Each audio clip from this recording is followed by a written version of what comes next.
Hello everyone, doctor Anvis here. So ಇವತ್ತೊಂದು very important vaccine ಬಗ್ಗೆ ಮಾತಾಡ್ತೀನಿ. ಸೊ ಏನಿದು ವ್ಯಾಕ್ಸಿನ್ ಅಂದರೆ influenza vaccine. So influenza vaccine ಏನಕ್ಕೆ ಕೊಡಬೇಕು, ಯಾರಿಗೆ ಕೊಡಬೇಕು, ಮತ್ತು ಇದ್ರ ಬೆನಿಫಿಟ್ಸ್ ಏನು? ಸೊ ಇದು 3 ಪಾಯಿಂಟ್ಸ್ ಇವತ್ತು ನೋಡೋಣ.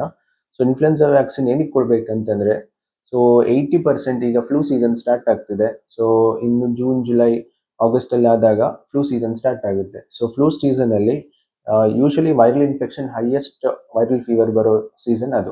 ಸೊ ವೈರಲ್ ಫೀವರಲ್ಲಿ ನಿಯರ್ಲಿ 30% to 40% ಏನು ವೈರಲ್ ಇನ್ಫೆಕ್ಷನ್ ಬರುತ್ತೆ ಅದು ಈ ಇನ್ಫ್ಲೂಯೆನ್ಸಾ ಎ ಮತ್ತು ಬಿ ಅಂತ ಎರಡು ಇನ್ಫ್ಲೂಯೆನ್ಸಾ ವೈರಸ್ ಇದೆ. ಸೊ ಅದರಿಂದ ಬರುತ್ತೆ.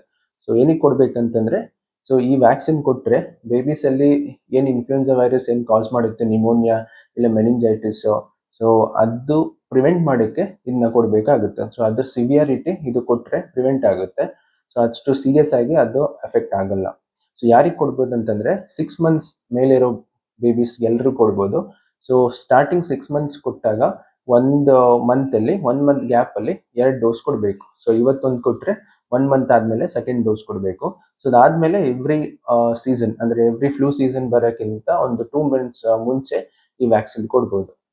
ಸೊ ಸೊ ಇದು ಇವಾಗ ರೈಟ್ ಟೈಮ್ ಈ ವ್ಯಾಕ್ಸಿನ್ ಕೊಡಲಿಕ್ಕೆ. ಇನ್ನು 2 months ಅಲ್ಲಿ ನಮ್ಮ ಫ್ಲೂ ಸೀಸನ್ ಸ್ಟಾರ್ಟ್ ಆಗುತ್ತೆ. ಸೊ ಈ ವ್ಯಾಕ್ಸಿನ್ ನಿಮಗೆ ಗೌರ್ಮೆಂಟ್ ಏನು ಶೆಡ್ಯೂಲ್ ಇದೆ ಅದರಲ್ಲಿ ಇಲ್ಲ. ಇದು ನ್ಯಾಷನಲ್ ಇಮ್ಯುನೈಸೇಷನ್ ಶೆಡ್ಯೂಲಲ್ಲಿ ಇದು ಇನ್ಕ್ಲೂಡ್ ಆಗಿಲ್ಲ ಇನ್ನು. ಸೊ ಇದನ್ನ ನೀವು ಪ್ರೈವೇಟ್ ಹಾಸ್ಪಿಟಲ್ಗೆ ಹೋಗ್ಬಿಟ್ಟು ಹಾಕ್ಸ್ಕೋಬೋದು.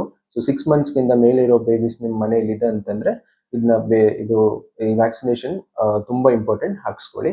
ಸೊ ಇದ್ರ ಬಗ್ಗೆ ನಾನು ಡೌಟ್ ಇದ್ದರೆ ಕಮೆಂಟ್ ಮಾಡಿ, ವಿಡಿಯೋನ ಆದಷ್ಟು ಶೇರ್ ಮಾಡಿ. Thank you so much.